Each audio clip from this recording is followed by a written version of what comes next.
നമസ്കാരം. ആനന്ദ് ഇന്റർനാഷണൽ ന്യൂസിലേക്ക് സ്വാഗതം. പ്രധാന വാർത്തകൾ. യുകെയിലെ ആരോഗ്യ പരിചരണ മേഖലയിൽ വിദേശ തൊഴിലാളികളെ എത്തിക്കാനുള്ള സ്പോൺസർഷിപ്പ് ലൈസൻസുകൾ റദ്ദാക്കാൻ ഒരുങ്ങി ഹോം ഓഫീസ്. ലക്ഷ്യം വെക്കുന്നത് ആരോഗ്യ പരിചരണ മേഖലയിൽ വിദേശ തൊഴിലാളികളുടെ ചൂഷണം തടയും. നടപടി മേഖലയിൽ ഗുരുതര ക്രമക്കേടുകൾ കണ്ടെത്തിയതിനെ തുടർന്ന് കെയർ വിസയിലെത്തിയ ആയിരക്കണക്കിന് മലയാളികൾ ഉൾപ്പെടെയുള്ള വിദേശ തൊഴിലാളികൾ കടുത്ത പ്രതിസന്ധി. പലിശ നിരക്ക് കുറയ്ക്കാനുള്ള തീരുമാനം തലനാരിഴ വ്യത്യാസത്തിൽ ഒഴിവാക്കിയ ബാങ്ക് ഓഫ് ഇംഗ്ലണ്ട്.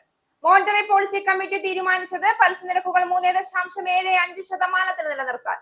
നിലവിൽ നിരക്കുകൾ കുറയ്ക്കാനുള്ള സാഹചര്യം അനുകൂലമല്ല എന്ന് ബെയ്ലി. സാമ്പത്തിക വളർച്ച കുറയുമെന്ന പ്രവചനവും തൊഴിലില്ലായ്മ വർദ്ധിക്കുമെന്ന മുന്നറിയിപ്പും ചാൻസലർ റേച്ചൽ റീവ്സിന് വലിയ ആഘാതമായിരിക്കെ ബാങ്കിന്റെ മുന്നറിയിപ്പ് റേച്ചൽ റീവ്സിന് ആശ്വാസമാകുന്നു. ലോകത്തിലെ ഏറ്റവും പഴക്കമേറിയ ജനാധിപത്യ പ്രതീകങ്ങളിലൊന്നായ ബ്രിട്ടീഷ് പാർലമെന്റ് മന്ദിരം തകർച്ചയുടെ വക്കിൽ. സ്മാരകം പുനരുദ്ധരിക്കാൻ പ്രതീക്ഷിക്കുന്നത് 40 ബില്യൺ പൗണ്ട് ചെലവും 61 വർഷം സമയവും. നിലവിൽ കെട്ടിടം നിലനിർത്താൻ ആഴ്ചയിൽ സർക്കാർ ചെലവഴിക്കുന്ന തുക 1.5 മില്യൺ പൗണ്ട്. റഷ്യ യുക്രൈൻ യുദ്ധം അവസാനിപ്പിക്കുന്നതിനായുള്ള ചർച്ച നടത്തി US യുക്രൈൻ പ്രതിനിധികൾ. ലക്ഷ്യം മാർച്ചോടെ സമാധാന കരാറിൽ ഒപ്പുവെക്കൽ. ഭൂപ്രദേശങ്ങൾ വിട്ടു നൽകുന്നതുമായി ബന്ധപ്പെട്ട തർക്കങ്ങൾ നിലനിൽക്കുന്നതിനാൽ സമയപരിധി നീട്ടി നൽകും. അബുദാബിയിലും മയാമിയിലും നടന്ന കൂടിക്കാഴ്ചകളിൽ വോട്ടെടുപ്പ് എത്രയും വേഗം നടത്തുന്നതാണ് നല്ലതെന്ന് US പ്രതിനിധി സംഘം. യുക്രൈനിലെ വോട്ടർമാർക്കിടയിൽ ഹിതപരിശോധനയും രാജ്യത്ത് പൊതു തിരഞ്ഞെടുപ്പും നടത്താൻ ആലോചന. ഇറാനുമേൽ എണ്ണ ഉപരോധം ഏർപ്പെടുത്തിയ US. നടപടി ഒമാന്റെ മധ്യസ്ഥതയിൽ മസ്കറ്റിൽ ചേർന്ന US ഇറാൻ ആണവ ചർച്ചയുടെ ആദ്യഘട്ടം പൂർത്തിയായതിനു പിന്നാലെ ഇറാൻ ഭരണകൂടത്തിന്റെ നിയമവിരുദ്ധമായ എണ്ണ പെട്രോകെമിക്കൽ കയറ്റുമതി കുറയ്ക്കാൻ US പ്രസിഡന്റ് ഡൊണാൾഡ് ട്രംപ് നടപടിയെടുക്കും. ഇറാനിയൻ എണ്ണ കൊണ്ടുപോകുന്ന 14 കപ്പലുകളുമായുള്ള ഇടപാടുകൾ തടയുമെന്നും സ്റ്റേറ്റ് ഡിപ്പാർട്ട്മെന്റ്. ഇന്ത്യ US വ്യാപാര കരാറുമായി ബന്ധപ്പെട്ട സംയുക്ത പ്രസ്താവന പുറത്തിറക്കിയതിനു പിന്നാലെ ട്രംപ് ഭരണകൂടം പങ്കുവച്ച ഇന്ത്യയുടെ ഭൂപടം സമൂഹ മാധ്യമങ്ങളിൽ ചർച്ചയാകും. US ട്രേഡ് റെപ്രസെന്റേറ്റീവ്സ് ഓഫീസ് പുറത്തുവിട്ട ഭൂപടത്തിൽ പാക് അധിനിവേശ കാശ്മീർ ഉൾപ്പെടെയുള്ള ജമ്മു കാശ്മീർ മുഴുവനായും ഇന്ത്യയുടെ ഭാഗം. ചൈന തങ്ങളുടെ എന്ന് അവകാശപ്പെടുന്ന എക്സൈ ചിഹ്നം ഭൂപടത്തിൽ ഇന്ത്യയുടെ ഭാഗമാക്കി അമേരിക്ക. ജമാഅത്തെ ഇസ്ലാമി വിഷയത്തിൽ MP ഗോവിന്ദന് മറുപടിയുമായി VD സതീശൻ. ജമാഅത്തെ ഇസ്ലാമിയുടെ വോട്ട് വാങ്ങി ജയിച്ച ആളാണ് MP ഗോവിന്ദൻ എന്നും ഇപ്പോൾ ആരോപണം ഉന്നയിക്കാൻ ഗോവിന്ദന് നാണമുണ്ടോ എന്നും പ്രതിപക്ഷ നേതാവ്. 4 പതിറ്റാണ്ട് ജമാഅത്തെ ഇസ്ലാമി CPM-നോടൊപ്പമായിരുന്നുവെന്നും താൻ മത്സരിച്ച 5 തിരഞ്ഞെടുപ്പുകളിലും തനിക്കെതിരെ നിലകൊണ്ടവരാണ് ജമാഅത്തെ ഇസ്ലാമി എന്നും VD സതീശൻ. ശബരിമല സ്വർണ്ണക്കൊള്ള കേസിൽ മുരാരി ബാബുവിനെതിരെ വിജിലൻസ് വീണ്ടും അന്വേഷണം ആരംഭിച്ചു. ലോക്കൽ ഫണ്ട് ഓഡിറ്റ് വിഭാഗം നടത്തിയ ഓഡിറ്റിന്റെ രേഖകളും മുരാരി ബാബുവിന് നൽകിയ ശമ്പളത്തിന്റെയും മറ്റ് ആനുകൂല്യങ്ങളുടെയും വിവരങ്ങളും പരിശോധിക്കും.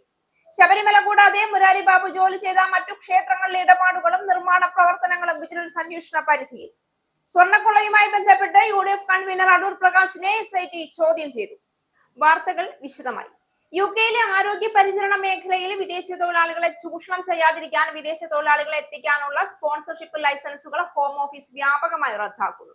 വിസ നിയമങ്ങൾ ദുരുപയോഗം ചെയ്യുക, ജീവനക്കാരെ ചൂഷണം ചെയ്യുക, കുറഞ്ഞ ശമ്പളം നൽകുക തുടങ്ങിയ ക്രമക്കേടുകൾ കണ്ടെത്തിയതിനെ തുടർന്നാണ് നടപടി. ഈ നീക്കം യുകെയിൽ കെയർ വിസയിലെത്തിയ ആയിരക്കണക്കിന് മലയാളികൾ ഉൾപ്പെടെയുള്ള വിദേശ തൊഴിലാളികളെ കടുത്ത പ്രതിസന്ധിയിലാക്കിയിരിക്കുകയാണ്. പുറത്തുവന്ന ഏറ്റവും പുതിയ കണക്ക് പ്രകാരം കഴിഞ്ഞ 2 വർഷത്തിനിടെ കെയർ മേഖലയിലെ 300-ലധികം സ്ഥാപനങ്ങളുടെ സ്പോൺസർ ലൈസൻസുകളാണ് ഹോം ഓഫീസ് റദ്ദാക്കിയത്. ഇതിന് 100-ലധികം ലൈസൻസുകൾ കഴിഞ്ഞ 6 മാസത്തിനിടെയാണ് റദ്ദാക്കപ്പെട്ടത്. ഇത്തരത്തിൽ ലൈസൻസ് നഷ്ടമാകുന്ന സ്ഥാപനങ്ങൾക്ക് പുതിയ വിദേശ ജീവനക്കാരെ നിയമിക്കാനോ നിലവിലുള്ളവരുടെ വിസ പുതുക്കാനോ സാധിക്കില്ല. നിശ്ചയിച്ചിട്ടുള്ള മിനിമം വേതനം ജീവനക്കാർക്ക് നൽകാതിരിക്കുക, അമിത ജോലിഭാരം അടിച്ചേൽപ്പിക്കുകയും മതിയായ വിശ്രമം നൽകാതിരിക്കുകയും ചെയ്യുക, വിസ നൽകാനായില്ലാത്ത തസ്തികകൾ കാണിക്കുകയും വ്യാജരേഖകൾ ചമയ്ക്കുകയും ചെയ്യുക, കെയർ ഹോമുകളിൽ ആവശ്യമായ സൗകര്യങ്ങളോ മതിയായ രോഗികളോ ഇല്ലാതെ ജീവനക്കാരെ നിയമിക്കുക തുടങ്ങിയവയാണ് ഹോം ഓഫീസ് നടത്തിയ പരിശോധനകളിൽ കണ്ടെത്തിയ പ്രധാന നിയമലംഘനങ്ങൾ. ഒരു സ്ഥാപനത്തിന്റെ ലൈസൻസ് റദ്ദാക്കപ്പെട്ടാൽ അവിടെ ജോലി ചെയ്യുന്ന വിദേശ ജീവനക്കാർക്ക് ഹോം ഓഫീസിൽ നിന്ന് കർട്ടൈൻമെന്റ് ലെറ്റർ ലഭിക്കും. കത്ത് ലഭിച്ചാൽ 60 ദിവസത്തിനുള്ളിൽ പുതിയൊരു സ്പോൺസറെ കണ്ടെത്തുകയോ അല്ലെങ്കിൽ രാജ്യം വിടുകയോ ചെയ്യണം. ഒരേ സമയം നിരവധി സ്ഥാപനങ്ങളുടെ ലൈസൻസ് റദ്ദാക്കപ്പെടുന്നതിനാൽ പുതിയൊരു ജോലി കണ്ടെത്തുക എന്നത് നിലവിൽ അതീവ ദുഷ്കരമായി മാറിയിരിക്കുകയാണ്. ലക്ഷങ്ങൾ മുടക്കിയ ഏജൻസികൾ വഴി വിസ എടുത്തെത്തിയവർ കടക്കണിയിലാണ്. പലിശ നിരക്ക് കുറയ്ക്കാനുള്ള തീരുമാനം തലനാരിഴ വ്യത്യാസത്തിൽ ഒഴിവാക്കിയ ബാങ്ക് ഓഫ് ഇംഗ്ലണ്ട്. ഇക്കുറി പലിശ നിരക്കുകൾ 3.75% നിലനിർത്താനാണ് മോണിറ്ററി പോളിസി കമ്മിറ്റി തീരുമാനിച്ചത്. 4 പേർ കുറയ്ക്കാൻ അനുകൂലിച്ചപ്പോൾ ബാങ്ക് ഗവർണർ ആൻഡ്രൂ ബെയ്ലി ഉൾപ്പെടെ 5 അംഗങ്ങൾ എതിർത്തു. നിലവിൽ നിരക്കുകൾ കുറയ്ക്കാനുള്ള സാഹചര്യം അനുകൂലമല്ല എന്ന് ബെയ്ലി വ്യക്തമാക്കി. എന്നാൽ വർഷത്തിന്റെ അടുത്ത ഭാഗത്ത് കുറയ്ക്കാനുള്ള സാധ്യതകൾ നിലനിൽക്കുന്നുണ്ടെന്നും അദ്ദേഹം സൂചിപ്പിച്ചു. ഈ വർഷത്തെ സാമ്പത്തിക വളർച്ച കുറയുമെന്ന പ്രവചനവും തൊഴിലില്ലായ്മ വർദ്ധിക്കുമെന്ന മുന്നറിയിപ്പും ചാൻസലർ റേച്ചൽ റീവ്സിന് വലിയ ആഘാതമായി.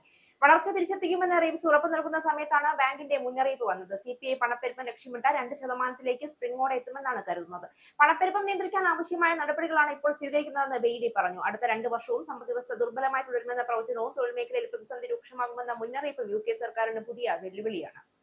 US ഇമിഗ്രേഷൻ ഏജൻസിയുടെ കാനഡയിലെ പ്രവർത്തനങ്ങളിൽ പ്രാദേശിക നിവാസികൾക്കിടയിൽ ആശങ്ക പുകയുന്നു. കാൽഗറി ഉൾപ്പെടെ കാനഡയിലെ 5 പ്രധാന നഗരങ്ങളിലാണ് അമേരിക്കൻ ഇമിഗ്രേഷൻ ആൻഡ് കസ്റ്റംസ് എൻഫോഴ്സ്മെന്റിന് നിലവിൽ ഓഫീസുകൾ ഉള്ളത്. അമേരിക്കയിലെ ഇമിഗ്രേഷൻ നടപടികൾക്കിടെയുണ്ടായ വെടിവയ്പ്പുകളിൽ 6 പേർ കൊല്ലപ്പെട്ട വാർത്തകൾ പുറത്തു വന്നതോടെയാണ് കാനഡയിലെ ഇവരുടെ സാന്നിധ്യം ചർച്ചയാവുന്നത്. കാൽഗറിയിലെ US കോൺസുലേറ്റിനുള്ളിലാണ് ICAയുടെ ഒരു ഓഫീസ് പ്രവർത്തിക്കുന്നത്. ഹോംലാൻഡ് സെക്യൂരിറ്റി ഇൻവെസ്റ്റിഗേഷൻ ടീമാണ് ഇവിടെയുള്ളത്. ഇവർക്ക് കാനഡയിൽ ആരെയും അറസ്റ്റ് ചെയ്യാനോ നാടുകടത്താനോ ഉള്ള അധികാരമില്ല. പകരം അതിർത്തി കടന്നുള്ള കള്ളക്കടത്ത്, സാമ്പത്തിക തട്ടിപ്പുകൾ, മയക്കുമരുന്ന് കടത്ത് തുടങ്ങിയ കുറ്റകൃത്യങ്ങൾ തടയാൻ കനേഡിയൻ അധികൃതരെ സഹായിക്കുകയാണ് ഇവരുടെ ലക്ഷ്യം. Ottawa, Toronto, Montreal, Vancouver, Calgary എന്നീ നഗരങ്ങളിലും ICAക്ക് ഓഫീസുകളുണ്ട്. സുരക്ഷാ വിവരങ്ങൾ പരസ്പരം പങ്കുവയ്ക്കുകയും ഇരു രാജ്യങ്ങളെയും ബാധിക്കുന്ന കുറ്റകൃത്യങ്ങളിൽ അന്വേഷണം നടത്തുകയും ചെയ്യുകയാണ് ഇവരുടെ ദൗത്യം. അമേരിക്കയിൽ ICA ഉദ്യോഗസ്ഥർ ഉൾപ്പെട്ട അനിഷ്ട സംഭവങ്ങളും വെടിവയ്പ്പുകളും കനേഡിയൻ ജനതകൾക്ക് ഭീതി ഉണ്ടാക്കിയിട്ടുണ്ട്. കാനഡയിലെ തങ്ങളുടെ പ്രവർത്തനം കേവലം അന്വേഷണങ്ങളിൽ ഒതുങ്ങുന്നതാണെന്നും നാട്ടുകാർക്കെതിരെയുള്ള നിയമ നടപടികൾ ലക്ഷ്യമല്ല എന്നും ഉദ്യോഗസ്ഥർ വ്യക്തമാക്കുന്നുണ്ടെങ്കിലും പലരും ഈ വിശദീകരണത്തിൽ പൂർണ്ണ തൃപ്തരല്ല. സുരക്ഷാ കാര്യങ്ങളിൽ അമേരിക്കയും കാനഡയും തമ്മിലുള്ള ആഴത്തിലുള്ള സഹകരണത്തിന്റെ തെളിവായിട്ടാണ് ഈ ഓഫീസുകളെ അധികൃതർ കാണുന്നത്. ലോകത്തിലെ ഏറ്റവും പഴക്കമേറിയ ജനാധിപത്യ പ്രതീകങ്ങളിലൊന്നായ ബ്രിട്ടീഷ് പാർലമെന്റ് മന്ദിരം തകർച്ചയുടെ വക്കിലെന്ന് ഔദ്യോഗിക റിപ്പോർട്ട്. യുനെസ്കോയുടെ ലോക പൈതൃക പട്ടികയിലുള്ള ഈ വിക്ടോറിയൻ കാലഘട്ട സ്മാരകം പുനരുദ്ധരിക്കാൻ ഏകദേശം 40 ബില്യൺ പൗണ്ട് ചെലവും 61 വർഷം സമയവും വേണ്ടിവരുമെന്നാണ് കണക്കുകൾ. നിലവിൽ കെട്ടിടം വെറുതെ നിലനിർത്താൻ മാത്രം ആഴ്ചയിൽ 1.5 ബില്യൺ പൗണ്ട് സർക്കാർ ചെലവഴിക്കുന്നു. 2016 ശേഷം മാത്രം പാർലമെന്റ് എസ്റ്റേറ്റിൽ 36 തവണ തീപിടുത്തം സംഭവിച്ചിട്ടുണ്ട്. പഴയ വയറിങ്ങുകളും കാലപ്പഴക്കം ചെന്ന ഇലക്ട്രിക്കൽ സംവിധാനങ്ങളുമാണ് പ്രധാന കാരണങ്ങൾ. ചുവരുകളിലും മേൽക്കൂരകളിലും ആസ്ബസ്റ്റോസിന്റെ സാന്നിധ്യം ഗുരുതര പ്രശ്നമായി തുടരുന്നു. കഴിഞ്ഞ കുറച്ച് വർഷങ്ങളിൽ 12 തവണ ആസ്ബസ്റ്റോസ് ചോർച്ച റിപ്പോർട്ട് ചെയ്തിട്ടുണ്ട്. ഹൗസ് ഓഫ് ലോർഡ്സിൽ ഹീറ്റിംഗ് സിസ്റ്റങ്ങൾ അടിക്കടി പരാജയപ്പെടുന്നു. മലിനജല പൈപ്പുകൾ പൊട്ടുന്നതും ടോയ്ലറ്റുകൾ അടച്ചുപൂട്ടേണ്ടി വരുന്നതും പതിവാണ്. ദുർബലമായ കോൺക്രീറ്റ് ഉപയോഗിച്ച് ഭാഗങ്ങൾ തകർന്നു വീഴാനുള്ള സാധ്യതയും നിലനിൽക്കുന്നു. പൂർണ്ണമായി ഒഴിഞ്ഞു ജനപ്രതിനിധി സഭ നോർത്തേൺ എസ്റ്റേറ്റിലേക്കും പ്രഭുസഭ QEII കോൺഫറൻസ് സെന്ററിലേക്കും മാറും. ചെലവ് 15.6 ബില്യൺ പൗണ്ടാണ്. 19-24 വർഷം സമയമെടുക്കും. ഘട്ടം ഘട്ടമായുള്ള പുനരുദ്ധാരണം സഭകൾ ഭാഗികമായി പ്രവർത്തിച്ച് നിർമ്മാണം മുന്നോട്ട് കൊണ്ടുപോകും. ചെലവ് 39.2 ബില്യൺ പൗണ്ടാണ്. 38-61 വർഷം സമയമെടുക്കും എന്നിങ്ങനെയുള്ള നിർദ്ദേശങ്ങളാണ് പുനരുദ്ധാരണ ബോർഡ് മുന്നോട്ട് വെച്ചിരിക്കുന്നത്. വിക്ടോറിയ ടവറിന്റെ ഉത്ഭാഗം പുതുക്കിപ്പണിയൽ, തോംസ് നദിയിൽ ബോട്ട് ജെട്ടി, ഭൂഗർഭ തുരങ്കങ്ങൾ എന്നിവയ്ക്കായി 3 ബില്യൺ പൗണ്ട് ഉടൻ അനുവദിക്കണമെന്ന് ബോർഡ് ആവശ്യപ്പെട്ടിട്ടുണ്ട്. 2026 ജോലികൾ ആരംഭിച്ച് 2030 അന്തിമ പദ്ധതി തീരുമാനിക്കാനാണ് ലക്ഷ്യം. 1834 തീപിടുത്തത്തിൽ പഴയ പാർലമെന്റ് മന്ദിരം നശിച്ചതിനെ തുടർന്ന് ചാർലസ് ബാരി, അഗസ്റ്റസ് പുകിൻ എന്നിവർ ചേർന്നാണ് ഇപ്പോഴത്തെ ഗോതിക് റിവൈവൽ ശൈലിയിലുള്ള കെട്ടിടം രൂപകൽപ്പന ചെയ്തത്. ബ്രിട്ടീഷ് ജനാധിപത്യത്തിന്റെ അഭിമാനമായ ബിഗ് ബെൽ ഇതേ വളപ്പിലാണ്. രാജ്യം കടുത്ത സാമ്പത്തിക വെല്ലുവിളികൾ നേരിടുന്ന സമയത്ത് ചരിത്ര സ്മാരകം സംരക്ഷിക്കാൻ ഇത്രയും വലിയ തുക നീക്കിവെക്കുന്നത് UK വലിയ രാഷ്ട്രീയ ചർച്ചകൾക്ക് വഴി തുറന്നിരിക്കുകയാണ്. ഒന്റാരിയോയിലെ ജനറൽ മോട്ടോഴ്സ് പ്ലാന്റുകൾക്ക് അനുവദിച്ച ദശലക്ഷക്കണക്കിന് ഡോളറിന്റെ ധനസഹായം ഈടാക്കാൻ കനേഡിയൻ സർക്കാർ തീരുമാനിച്ചു. ഒഷാവയിലെ പ്ലാന്റിൽ ഉൽപാദന ഷിഫ്റ്റുകൾ വെട്ടിക്കുറച്ചതും ഇൻഗർസോളിലെ ഇലക്ട്രിക് വാഹന നിർമ്മാണ കേന്ദ്രം അടച്ചുപൂട്ടിയതും മുൻനിർത്തിയാണ് സർക്കാരിന്റെ ഈ കർശന നീക്കം. തൊഴിൽ സംരക്ഷണവും ഉൽപാദന സ്ഥിരതയും ലക്ഷ്യമിട്ട് നൽകിയ ഗ്രാന്റുകൾ കമ്പനി ലംഘിച്ചതായി വിദേശകാര്യമന്ത്രി മെലാനി ജോളി വ്യക്തമാക്കി. നികുതിദായകരുടെ പണം കൃത്യമായ നിബന്ധനകളോടെയാണ് നൽകിയതെന്നും തൊഴിലവസരങ്ങൾ സൃഷ്ടിക്കുന്നതിൽ പരാജയപ്പെടുന്ന സാഹചര്യത്തിൽ അത് തിരികെ വാങ്ങാൻ സർക്കാർ ബാധ്യസ്ഥരാണെന്നും അവർ കൂട്ടിച്ചേർത്തു. 2022 ഒഷാവ, ഇൻഗർസോൾ പ്ലാന്റുകളുടെ നവീകരണത്തിനായി ഫെഡറൽ പ്രൊവിഷൻ സർക്കാരുകൾ ഏകദേശം 51.5 കോടി ഡോളറാണ് വാഗ്ദാനം ചെയ്തിരുന്നത്. എന്നാൽ ഒഷാവ പ്ലാന്റിലെ 3ാം ഷിഫ്റ്റ് നിർത്തലാക്കിയത് വഴി ഏകദേശം 1200ഓളം പേർക്ക് തൊഴിൽ നഷ്ടപ്പെടുന്ന സാഹചര്യമാണ് നിലവിലുള്ളത്. അമേരിക്ക കനേഡിയൻ ഉൽപ്പന്നങ്ങൾക്ക് മേൽ ഏർപ്പെടുത്തിയ വ്യാപാര നിയന്ത്രണങ്ങൾ കമ്പനിയെ പ്രതികൂലമായി ബാധിച്ചിട്ടുണ്ടെങ്കിലും ആഭ്യന്തര വിപണിയെയും തൊഴിലാളികളെയും സംരക്ഷിക്കുന്നതിൽ വിട്ടുവീഴ്ചയില്ല എന്നാണ് സർക്കാർ നിലപാട്. വ്യവസായ നയങ്ങൾ പാലിക്കുന്നതിൽ കമ്പനികൾ വരുത്തുന്ന വീഴ്ചകൾ ഗൗരവകരമായി കാണുമെന്നും ഈ നടപടി ഒരു മുന്നറിയിപ്പാണെന്നും ഭരണകൂടം അറിയിച്ചു. റഷ്യ യുക്രൈൻ യുദ്ധം അവസാനിപ്പിക്കുന്നതിനായുള്ള സമാധാന കരാറിൽ മാർച്ചോടെ ഇരു രാജ്യങ്ങളും ഒപ്പുവയ്ക്കുക എന്ന ലക്ഷ്യത്തോടെ US യുക്രൈനും പ്രതിനിധികൾ ചർച്ച നടത്തി. എന്നാൽ ഭൂപ്രദേശങ്ങൾ വിട്ടു നൽകുന്നതുമായി ബന്ധപ്പെട്ട തർക്കങ്ങൾ നിലനിൽക്കുന്നതിനാൽ ഈ സമയപരിധി നീളാനാണ് സാധ്യത എന്നാണ് വിവരം. സമാധാന കരാറിന്മേൽ യുക്രൈനിലെ വോട്ടർമാർക്കിടയിൽ ഒരു ഹിതപരിശോധന നടത്തും. ഇതോടൊപ്പം രാജ്യത്ത് പൊതു തിരഞ്ഞെടുപ്പും നടത്താനാണ് പദ്ധതി. അബുദാബിയിലും മയാമിയിലും നടന്ന കൂടിക്കാഴ്ചകളിൽ വോട്ടെടുപ്പ് എത്രയും വേഗം നടത്തുന്നതാണ് നല്ലതെന്ന് സ്റ്റീവ് വിറ്റ്കോഫ്, ജാറഡ് കുഷ്നർ എന്നിവരടങ്ങുന്ന US ചർച്ചാ സംഘം യുക്രൈനെ അറിയിച്ചു. നവംബറിൽ നടക്കാനിരിക്കുന്ന ഇടക്കാല കോൺഗ്രസ് തിരഞ്ഞെടുപ്പുകളിലേക്ക് പ്രസിഡന്റ് ട്രംപ് ശ്രദ്ധ കേന്ദ്രീകരിക്കേണ്ടി വരുമെന്നതിനാൽ അതിനു മുൻപ് കരാർ പൂർത്തിയാക്കാനാണ് USന്റെ നീക്കം. അബുദാബിയിൽ നടന്ന 2ാം ഘട്ട ചർച്ചകൾ വ്യാഴാഴ്ച അവസാനിച്ചു. 314 യുദ്ധത്തടവുകാരെ മോചിപ്പിക്കാനും ചർച്ചകൾ തുടരാനും ഇരുപക്ഷവും തീരുമാനിച്ചു. അടുത്ത ത്രികക്ഷി ചർച്ച US-ൽ വെച്ച് നടക്കുമെന്ന് യുക്രൈൻ പ്രസിഡന്റ് വോളോഡിമിർ സെലൻസ്കി പറഞ്ഞു. മെയ് മാസത്തിൽ വോട്ടെടുപ്പ് നടന്നേക്കാം. നിലവിലെ സാഹചര്യത്തിൽ തിരഞ്ഞെടുപ്പ് നടത്താൻ കുറഞ്ഞത് 6 മാസമെങ്കിലും വേണമെന്ന് യുക്രൈൻ തിരഞ്ഞെടുപ്പ് അധികൃതർ പറയുന്നു. കൂടാതെ സൈനിക നിയമനം നിലനിൽക്കുന്നതിനാൽ നിയമപരമായ മാറ്റങ്ങളും ആവശ്യമാണ്. വോട്ടിംഗ് സമയത്ത് സുരക്ഷ ഉറപ്പാക്കാൻ വെടിനിർത്തൽ വേണമെന്ന് യുക്രൈൻ ആവശ്യപ്പെടുന്നുണ്ടെങ്കിലും റഷ്യ വാക്ക് പാലിക്കുമോ എന്ന കാര്യത്തിൽ അവർക്ക് ആശങ്കയുണ്ട്.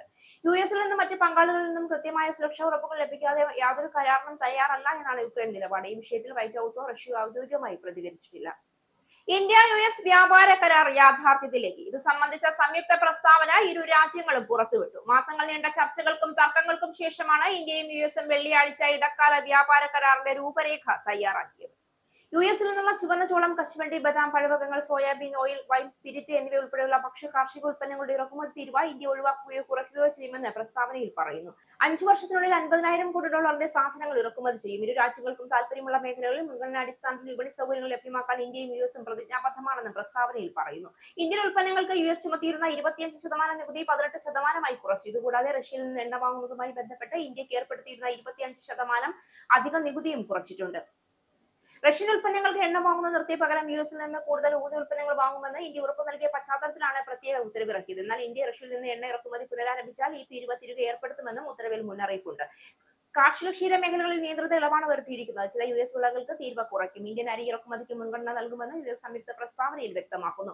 ഓറഞ്ച്, പ്ലം, മുന്തിരി, നാരങ്ങ, വാഴപ്പഴം എന്നിവയ്ക്ക് ഇന്ത്യ നികുതി ഇളവ് നൽകില്ല. US മദ്യത്തിന് ഇന്ത്യ തീരുവ കുറയ്ക്കുമെന്നും പ്രസ്താവനയിലുണ്ട്. ഇന്ത്യയിൽ നിന്ന് റബ്ബർ, പ്ലാസ്റ്റിക്, തുണിത്തരങ്ങൾ, തുകൽ, ചെരുപ്പ്, മരുന്നുകൾ, വിമാനഭാഗങ്ങൾ, വാഹന സ്പെയർ പാർട്സ് തുടങ്ങിയവ USലേക്ക് കയറ്റി അയക്കുന്നതിലും ഇളവുണ്ടാകും. ഇന്ത്യയും അമേരിക്കയും കരാറിലെത്തിയെന്നും ഇന്ത്യക്കുള്ള നികുതി 18% കുറച്ചെന്നും നേരത്തെ ട്രംപ് വ്യക്തമാക്കിയിരുന്നെങ്കിലും കരാർ സംബന്ധിച്ച വിവരങ്ങൾ പുറത്തുവിട്ടിരുന്നില്ല. ഒമാന്റെ മധ്യസ്ഥതയിൽ മസ്കറ്റിൽ നടന്ന US ഇറാൻ ആണവ ചർച്ചയുടെ ആദ്യഘട്ടം പൂർത്തിയായതിനു പിന്നാലെ ഇറാനുമേൽ എണ്ണ ഉപരോധം ഏർപ്പെടുത്തി US സർക്കാരിന്റെ സമ്മർദ്ദങ്ങൾക്കിടയിലും ഇറാൻ ഭരണകൂടത്തിന്റെ നിയമവിരുദ്ധമായ എണ്ണ, പെട്രോകെമിക്കൽ കയറ്റുമതി കുറയ്ക്കാൻ US പ്രസിഡന്റ് ഡൊണാൾഡ് ട്രംപ് പ്രതിജ്ഞാബദ്ധനാണെന്ന് സ്റ്റേറ്റ് ഡിപ്പാർട്ട്മെന്റ് വക്താവ് ടോമി പിക്കോട്ട് പറഞ്ഞു. ഇറാനിൽ എണ്ണ കൊണ്ടുപോകുന്ന 14 കപ്പലുകളുമായുള്ള ഇടപാടുകൾ തടയുമെന്ന് സ്റ്റേറ്റ് ഡിപ്പാർട്ട്മെന്റ് അറിയിച്ചു. തുർക്കി, ഇന്ത്യ, UAE എന്നീ രാജ്യങ്ങളുടെ പതാകയുള്ള കപ്പലുകൾ ഇതിൽ ഉൾപ്പെടുന്നു. കൂടാതെ 15 സ്ഥാപനങ്ങൾക്കും 2 വ്യക്തികൾക്കുമെതിരെയും ഉപരോധം പ്രഖ്യാപിച്ചതായി റിപ്പോർട്ടുകളുണ്ട്. നേരത്തെ ഇറാൻ വിദേശകാര്യമന്ത്രി അബ്ബാസ് അരാഗ്ചി, ട്രംപിന്റെ പ്രത്യേക പ്രതിനിധി സ്റ്റീവ് വിറ്റ്കോഫ്, ട്രംപിന്റെ മരുമകൻ ജെറീഡ് കഷ്ണർ എന്നിവരാണ് ഒമാന്റെ മധ്യസ്ഥതയിൽ മസ്കറ്റിൽ നടന്ന ചർച്ചയിൽ പങ്കെടുത്തത്. US സേനയുടെ സെൻട്രൽ കമാൻഡ് മേധാവി അഡ്മിറൽ ബ്രാഡ് കൂപ്പറും ചർച്ചയ്ക്കെത്തിയിരുന്നു. മുൻ ചർച്ചയിലൊന്നും സൈനിക നേതൃത്വം പങ്കാളിയായിരുന്നില്ല. ചർച്ച പൊളിഞ്ഞാൽ US ഇറാനെ ആക്രമിക്കുമെന്ന ഭീഷണി ശക്തമാക്കുന്നതാണിത്. ഒമാനിൽ ചർച്ച വളരെ മികച്ച തുടക്കമാണെന്ന് ഇറാൻ വിദേശകാര്യമന്ത്രി പ്രതികരിച്ചു. ചർച്ച തുടരുമെന്ന് ഒമാൻ വിദേശകാര്യമന്ത്രി ബദൽ അൽ ഹുസൈദി അറിയിച്ചു. തുടർ ചർച്ചകൾക്ക് സാഹചര്യം ഒരുക്കാനാണ് ഈ ചർച്ച ലക്ഷ്യമിട്ടതെന്ന് വ്യക്തമാക്കി. എന്നാൽ അടുത്ത ചർച്ച എന്ന് നടക്കുമെന്ന് പ്രഖ്യാപിച്ചിട്ടില്ല. ഇനി പൗണ്ട്, യൂറോ, ഡോളർ, രൂപ ഇന്നത്തെ വിനിമയ നിരക്ക്. ഒരു പൗണ്ട് 123.26 ഇന്ത്യൻ രൂപ. ഒരു പൗണ്ട് 1.15 യൂറോ. ഒരു US ഡോളർ 90.58 ഇന്ത്യൻ രൂപ. ഒരു യൂറോ 107.02 ഇന്ത്യൻ രൂപ. ഒരു പൗണ്ട് 1.36 US ഡോളർ. ഒരു കനേഡിയൻ ഡോളർ 66.21 ഇന്ത്യൻ രൂപ. ഇനി ഒരു ഇടവേളയ്ക്ക് ശേഷം നാഷണൽ ന്യൂസ്.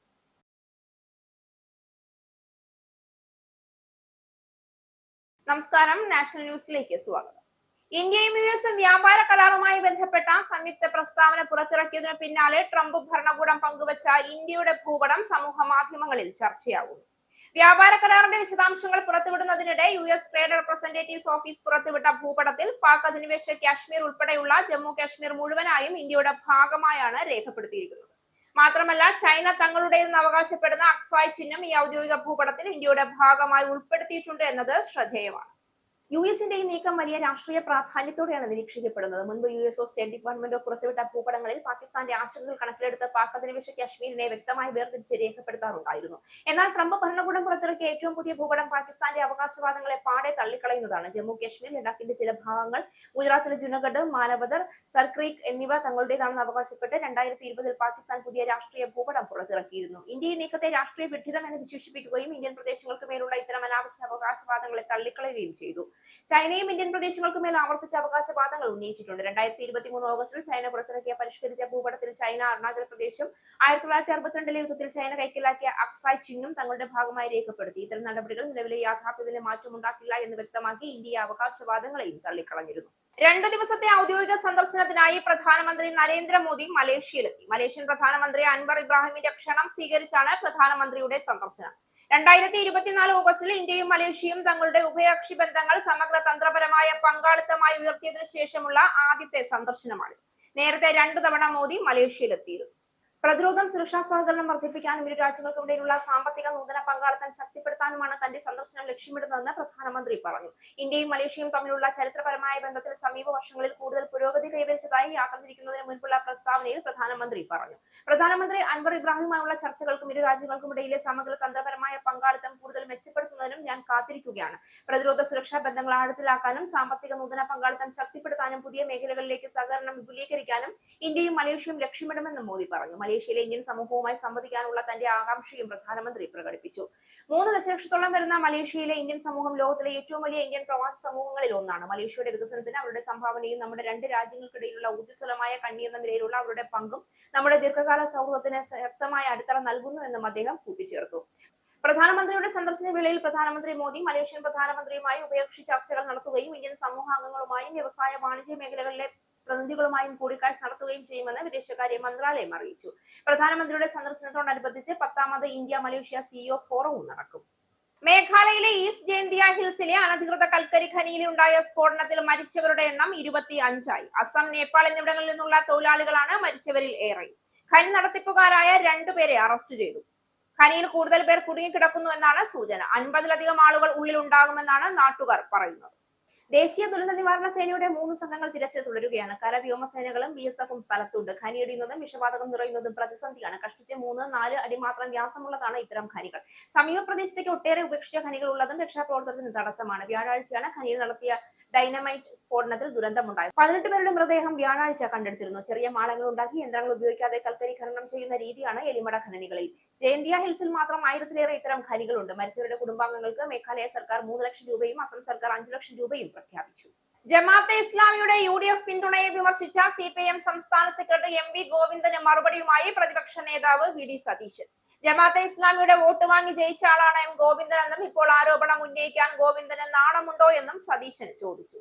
4 പതിറ്റാണ്ട് ജമാഅത്തെ ഇസ്ലാമി CPIMനൊപ്പമായിരുന്നുവെന്നും VD സതീശൻ പറഞ്ഞു. താൻ മത്സരിച്ച 5 തിരഞ്ഞെടുപ്പുകളിലും തനിക്കെതിരെ നിലകൊണ്ടവരാണ് ജമാഅത്തെ ഇസ്ലാമി. അന്നായിരുന്നു അവർ മതരാഷ്ട്രവാദം ഉയർത്തിപ്പിടിച്ചത്. അവർ രൂപീകരിച്ച വെൽഫെയർ പാർട്ടിയാണ് ഇപ്പോൾ തങ്ങൾക്ക് പിന്തുണ നൽകുന്നത്. ജമാഅത്തെ ഇസ്ലാമി മതരാഷ്ട്രവാദം ഉപേക്ഷിച്ചു എന്ന് അവരുടെ അമീർ തന്നെയാണ് പറഞ്ഞിരിക്കുന്നത്. ജമാഅത്തെ ഇസ്ലാമിക്ക് അമീറിനേക്കാൾ വലിയൊരാളില്ല. അദ്ദേഹമാണ് ജമാഅത്തെ ഇസ്ലാമി മതരാഷ്ട്രവാദം ഉപേക്ഷിച്ചു എന്ന് പറയുന്നത്. CPIMന്റെ കൂടെയുള്ളപ്പോൾ ജമാഅത്തെ ഇസ്ലാമിക്ക് മതരാഷ്ട്രവാദം ഉണ്ടായിരുന്നു. പിണറായി വിജയൻ അവരെ ന്യായീകരിക്കുന്ന വീഡിയോ ക്ലിപ്പ് തന്റെ കൈവശമുണ്ട്. ദേശാഭിമാനിയുടെ എഡിറ്റോറിയൽ ഉണ്ട്. അവരുടെ കൂടെയുള്ളപ്പോൾ മതേതരം, UDFനോടൊപ്പം വന്നാൽ വർഗീയം, പരസ്പര വിരുദ്ധമായി സംസാരിക്കരുത്. പിണറായി വിജയൻ ഒരു അബദ്ധം പറ്റിയതാണ്. ജമാഅത്തെ ഇസ്ലാമിയുമായി ഒരു ബന്ധവുമില്ല എന്ന് പിണറായി പറഞ്ഞിരുന്നു. അന്ന് ജമാഅത്തെ ഇസ്ലാമിയുടെ അമീറിനൊപ്പം പിണറായി വിജയൻ ഇരിക്കുന്ന വീഡിയോ താൻ പുറത്തുവിട്ടിരുന്നു. പിറ്റേ ദിവസം മലപ്പുറത്ത് വെച്ച് പിണറായി അത് സമ്മതിച്ചതാണെന്നും സതീശൻ പറഞ്ഞു. ശബരിമല സ്വർണ്ണക്കൊള്ള കേസിൽ മുരാരി ബാബുവിനെതിരെ പിടിമുറുക്കി വിജിലൻസ്. സംസ്ഥാന വിജിലൻസ് മുരാരി ബാബുവിനെതിരെ വീണ്ടും അന്വേഷണം ആരംഭിച്ചു. മുരാരി ബാബുവിന് നൽകിയ ശമ്പളത്തിന്റെയും ആനുകൂല്യങ്ങളുടെയും കണക്ക് തേടിയിട്ടുണ്ട്. കണക്ക് തേടി വിജിലൻസ് ദേവസ്വം ബോർഡിന് കത്തയക്കുകയും ദേവസ്വം ബോർഡ് ആസ്ഥാനത്തെത്തി ഫയലുകൾ പരിശോധിക്കുകയും ചെയ്തു. 10 ദിവസത്തിനകം ഇതുമായി ബന്ധപ്പെട്ട രേഖകൾ നൽകണമെന്ന് വിജിലൻസ് ദേവസ്വം ബോർഡിന് നിർദ്ദേശം നൽകിയിട്ടുണ്ട്. SITക്കും EDക്കും പിന്നാലെയാണ് ഇപ്പോൾ വിജിലൻസും മുരാരി ബാബുവിനെതിരെ കളത്തിലിറങ്ങിയിരിക്കുന്നത്. ലോക്കൽ ഫണ്ട് ഓഡിറ്റ് വിഭാഗം നടത്തിയ ഓഡിറ്റിന്റെ രേഖകളും പരിശോധിക്കാനാണ് വിജിലൻസ് തീരുമാനം.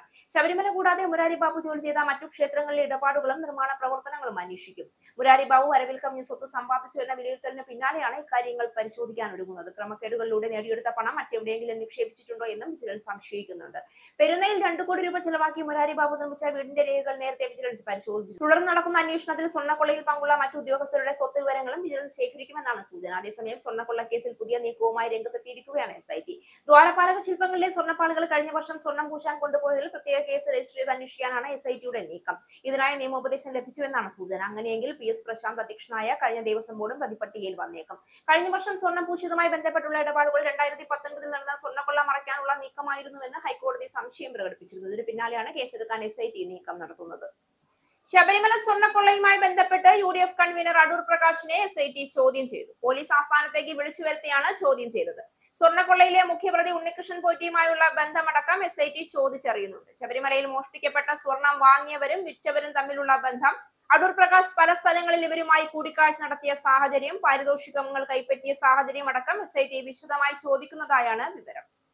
ഇന്ന് രാവിലെ 10:00-ഓടെയാണ് അടൂർ പ്രകാശ് പോലീസിന്റെ ആസ്ഥാനത്തെത്തിയത്. SPS ശശിധരന്റെ നേതൃത്വത്തിലുള്ള സംഘമാണ് അടൂർ പ്രകാശിനെ ചോദ്യം ചെയ്യുന്നത്. നേരത്തെ ഉണ്ണികൃഷ്ണൻ പോറ്റിക്കൊപ്പമുള്ള അടൂർ പ്രകാശിന്റെ ചിത്രങ്ങൾ പുറത്തു വന്നിരുന്നു. സോണിയാഗാന്ധിയുടെ അടുത്ത് ഉണ്ണികൃഷ്ണൻ പോറ്റി എത്തിച്ചത് അടൂർ പ്രകാശാണെന്ന ആരോപണവും ഉയർന്നിരുന്നു. ഇക്കാര്യങ്ങളടക്കം എസ്ഐടിയുടെ അന്വേഷണ പരിധിയിലുണ്ട്. ഇതിൽ വ്യക്തത വരുത്താനാണ് അടൂർ പ്രകാശിനെ ചോദ്യം ചെയ്യുന്നത്. ഉണ്ണികൃഷ്ണൻ പോറ്റിക്കൊപ്പമുള്ള അടൂർ പ്രകാശിന്റെ ചിത്രങ്ങൾ ഏറെ വിവാദങ്ങൾക്ക് വഴിവെച്ചിരുന്നു. സോണിയാഗാന്ധി ഉണ്ണികൃഷ്ണൻ പോറ്റി സന്ദർശിച്ച വേളയിൽ പകർത്തിയ സമയത്ത് അടൂർ പ്രകാശും അവിടെ ഉണ്ടായിരുന്നു. ഈ ചിത്രമാണ് വലിയ വിവാദമായത്. ഇതിന് പിന്നാലെ ഉണ്ണികൃഷ്ണൻ പോറ്റിയുടെ സഹോദരിയുടെ വിവാഹവുമായി ബന്ധപ്പെട്ട ചടങ്ങിൽ അടൂർ പ്രകാശ് പങ്കെടുത്ത ചിത്രവും പുറത്തു വന്നു. ഇതിനുശേഷവും ഉണ്ണികൃഷ്ണൻ പോറ്റിക്കൊപ്പമുള്ള അടൂർ പ്രകാശിന്റെ ചിത്രങ്ങൾ പുറത്തു വന്നുകൊണ്ടിരുന്നു. അടൂർ പ്രകാശിനെ കാണാൻ ഉണ്ണികൃഷ്ണൻ പോറ്റിയെ ബാംഗ്ലൂരിൽ എത്തിയപ്പോൾ പകർത്തിയ ചിത്രമായിരുന്നു അതിലൊന്ന്. ഈ കൂടിക്കാഴ്ചയിൽ പോറ്റിയുടെ സുഹൃത്തും സ്പോൺസറുമായ രമേശ് റാവുവും ഉണ്ടായിരുന്നു. അടൂർ പ്രകാശിന് ഇവർ ഒരു സമ്മാനം നൽകിയിരുന്നു. ഇതിൽ ഈന്തപ്പഴമായിരുന്നു എന്നാണ് അടൂർ പ്രകാശ് പിന്നീട് പ്രതികരിച്ചത്.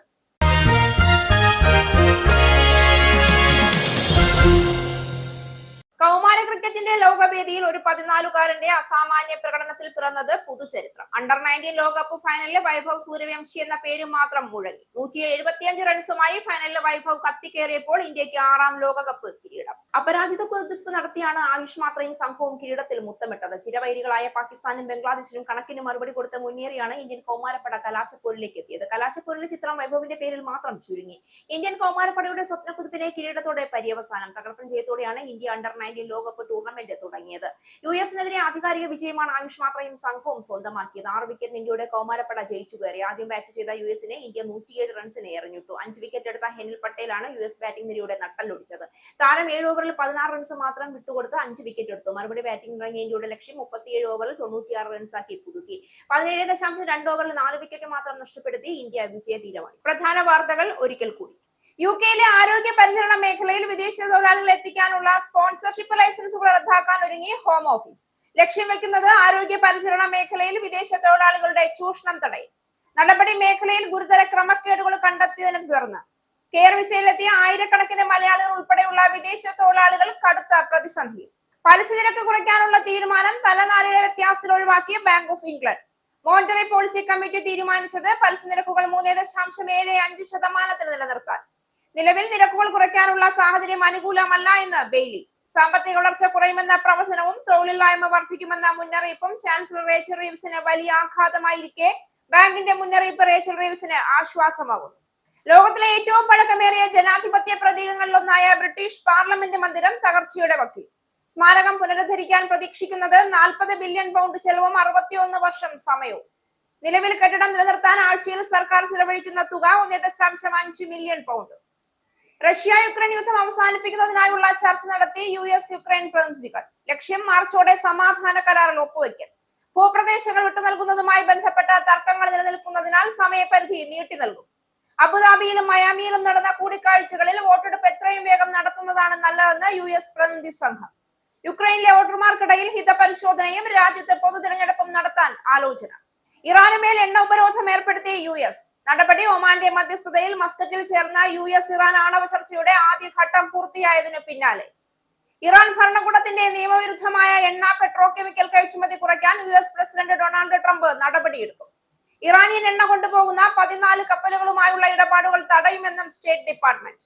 ഇന്ത്യ US വ്യാപാര കരാറുമായി ബന്ധപ്പെട്ട സംയുക്ത പ്രസ്താവന പുറത്തിറക്കിയതിനു പിന്നാലെ ട്രംപ് ഭരണകൂടം പങ്കുവച്ച ഇന്ത്യയുടെ ഭൂപടം സമൂഹ മാധ്യമങ്ങളിൽ ചർച്ചയാകും. US ട്രേഡ് റെപ്രസെന്റേറ്റീവ്സ് ഓഫീസ് പുറത്തുവിട്ട ഭൂപടത്തിൽ പാക് അധിനിവേശ കാശ്മീർ ഉൾപ്പെടെയുള്ള ജമ്മു കാശ്മീർ മുഴുവനായും ഇന്ത്യയുടെ ഭാഗം. ചൈന തങ്ങളുടെ എന്ന് അവകാശപ്പെടുന്ന എക്സൈ ചിഹ്നം ഭൂപടത്തിൽ ഇന്ത്യയുടെ ഭാഗമാക്കി അമേരിക്ക. ജമാഅത്തെ ഇസ്ലാമി വിഷയത്തിൽ MV ഗോവിന്ദന് മറുപടിയുമായി VD സതീശൻ. ജമാഅത്തെ ഇസ്ലാമിയുടെ വോട്ട് വാങ്ങി ജയിച്ച ആളാണ് MV ഗോവിന്ദൻ എന്നും ഇപ്പോൾ ആരോപണം ഉന്നയിക്കാൻ ഗോവിന്ദന് നാണമുണ്ടോ എന്നും പ്രതിപക്ഷ നേതാവ്. 4 പതിറ്റാണ്ട് ജമാഅത്തെ ഇസ്ലാമി CPM-നോടൊപ്പമായിരുന്നുവെന്നും താൻ മത്സരിച്ച 5 തിരഞ്ഞെടുപ്പുകളിലും തനിക്കെതിരെ നിലകൊണ്ടവരാണ് ജമാഅത്തെ ഇസ്ലാമി എന്നും VD സതീശൻ. ശബരിമല സ്വർണ്ണക്കൊള്ള കേസിൽ മുരാരി ബാബുവിനെതിരെ വിജിലൻസ് വീണ്ടും അന്വേഷണം ആരംഭിച്ചു. ലോക്കൽ ഫണ്ട് ഓഡിറ്റ് വിഭാഗം നടത്തിയ ഓഡിറ്റിന്റെ രേഖകളും മുരാരി ബാബുവിന് നൽകിയ ശമ്പളത്തിന്റെയും മറ്റ് ആനുകൂല്യങ്ങളുടെയും വിവരങ്ങളും പരിശോധിക്കും. ശബരിമല കൂടാതെ മുരാരി ബാബു ജോലി ചെയ്ത മറ്റു ക്ഷേത്രങ്ങളിലെ ഇടപാടുകളും നിർമ്മാണ പ്രവർത്തനങ്ങളും വിജിലൻസ് അന്വേഷണ പരിധിയിൽ. സ്വർണ്ണക്കൊള്ളയുമായി ബന്ധപ്പെട്ട് UDF കൺവീനർ അടൂർ പ്രകാശിനെ SIT ചോദ്യം ചെയ്തു. ഈ ന്യൂസ് ബുള്ളറ്റിൻ അവസാനിച്ചു. നന്ദി.